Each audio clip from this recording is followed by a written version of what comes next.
जागे जाला भाग पावे अमर सुहाग, जुगे जुगे रहे हवतिया हो।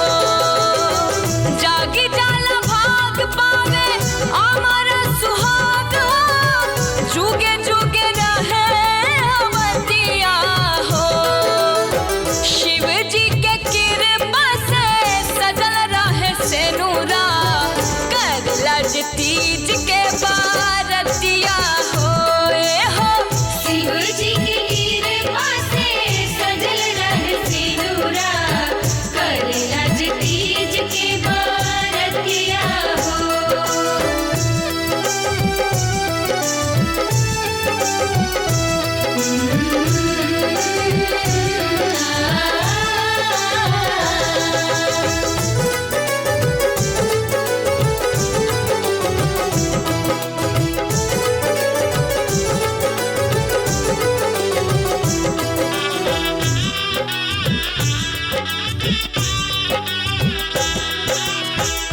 पावन इबारत पार्वती पहले कैली, मन से मंगल बर शिव जी के पैली। मन से मंगल बर शिव जी के पैली। पावन इबारत पार्वती पहले कैली, मन से मंगल बर शिव जी के पैली। तब ही से चलताई तीज के विधानवा, भूखेली सब हवतिया हो। शिव जी के कृपा से सजल रहे सेनुरा, करला तीज के बारतिया हो। शिव जी की कृपा से सजल रहे सिनुरा, करला तीज के बारतिया हो।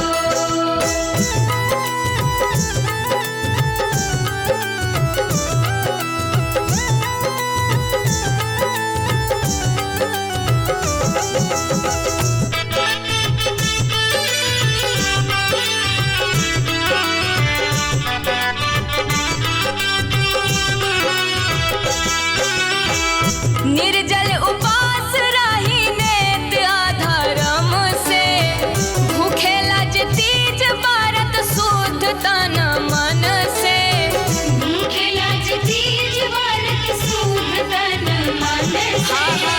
निर्जल उपास रही नेत अधर्म से, भूखेला तीज बारत शुद्ध तन मन से।